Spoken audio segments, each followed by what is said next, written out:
তো গাইস, আশা করি তোমরা সকলে ভালো আছো, আমিও ভালো আছি। অনেকদিন পর তোমাদের মাঝে আমি একটি নতুন ভিডিও নিয়ে হাজির হলাম। তো আমি হয়তো থাম্বনেল দেখে বুঝিয়ে গিয়েছে যে আজকে আমি কি চ্যালেঞ্জ করতে চলেছি। তো আমি আজকে ইউএমপি দিয়ে 5 কিল চ্যালেঞ্জ করতে চলেছি। তো চলো নেমে দেখা যাক কোন গানটি আগে পাওয়া যায়। তো আমরা প্যারাশুট থেকে নিচে নেমে গিয়েছি। তো প্যারাশুট থেকে নিচে নামার পরে আমরা নিচে এসে দেখি ইউএমপি। ভাই, আমাদের লাক কত ভালো হয়ে গেছে দেখছো ভাই। নিচে নামার সাথে সাথে আমরা একটি ইএমপি পেয়ে যাই, কিন্তু আমাদের এনিমি দরকার, কেন 16 বাসে ডুয়োতে এনিমি তাড়াতাড়ি মরে যায়। তো আমি তাড়াতাড়ি অবজারভেটরিতে চলে যাব এনিমি খোঁজার উদ্দেশ্যে।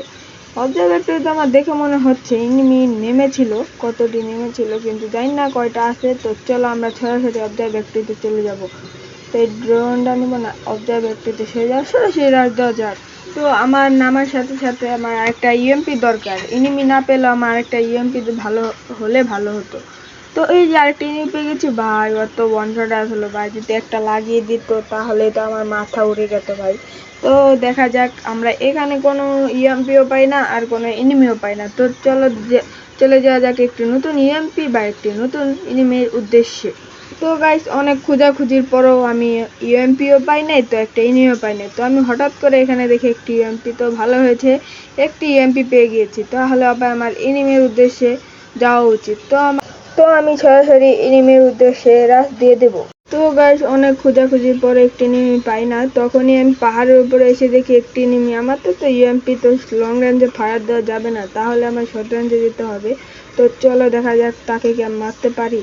তাতে কি গান দেখতে হবে। ও বাবা, ফায়ার বুল ফায়ার দিয়েছি, এলে হেসে এই ভাই মরলো না ভাই, এত ড্যামেজ খাওয়ার পরেও। তো এবার ক্যামেরা যে হুকুম ভাই, একজনের ড্যাম মারলো আমাকে। আপনি কি হতে গান আছে তো ভাই, ভালো হয়েছে মারেনি। এতে কিছু কিছু লুট নিয়ে আমরা আবার চলে যাবো এনিমির উদ্দেশ্যে সরাসরি। তো গাইজ, আমরা এনিমি খুঁজতে খুঁজতে এসে পড়ি পিকের ভিতরে ফাইট হইতাছিল। তো আমি সরাসরি সেখানে রাশ দিয়ে দিই।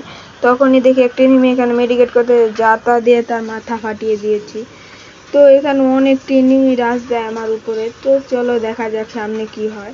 তো আমি এখানে চলে আসি, দেখি যে কিছু কিনা যায়নি। আর ভেবে দেখি ভাই একটা এনিমি রিভাইভ দিতে হলো ভাই, মারতে পারুম না ভাই। কেমতে কি ল্যান্ডম্যান বসে দি ভাই, ল্যান্ডম্যান, আরে ল্যান্ডম্যান বসে ভাই, আমার ল্যান্ডম্যান আমি শেষ ভাই রে ভাই। এটা কি হইলো ভাই। তো একটা ট্রিক্স দেখা যাক। দেখো ভাই কেমতে মারবা ভাই, তোমরা এটা শিখা রাখো ভাই, পরবর্তীতে কামে লাগবো। হেডশট, এ ভাই হেড লাগলো না কে, এ বডি যাতা দেশ শেষ। আচ্ছা ভাই, ওই রিভাইভ দিল না কে, ওই কি ভাই চালাক না কি কমো ভাই। আরে মানে ওই ভাই আবার এনিমি ভাই, সামনে আরেকটা এনিমি আইছে ভাই। চলো সে রাত দেওয়া যাক আমাদের ভাই। তোমরা যদি দেখো যে আমার আরেকটা কিল হলে কিন্তু আমার চ্যালেঞ্জটি পূরণ হয়ে যাবে, কিন্তু ওইখানে কয়টাই নেই মানে একটা ভাই। তো চলো সরাসরি রাজ দেওয়া যাক তার উপর রাজ দিয়ে আমি তার মাথা ফাটিয়ে দেব। তো ওই জায়গায় যে ইএমপিলে হেডশট, এ ভাই নক নক নক নক, আর কিলটা কনফার্ম দিলে আমাদের ম্যাচ চ্যালেঞ্জ কমপ্লিট গাইস। তো গাইস, আশা করি তোমরা সকলে ভিডিওটা দেখে মজা পেয়েছো। তো তোমরা যদি চাও যে পরবর্তী চ্যালেঞ্জটা হোক যে আমি ইএমপি দিয়ে ম্যাচ ভুয়া করি, তাহলে সবাই নিচে কমেন্ট করে জানাবে।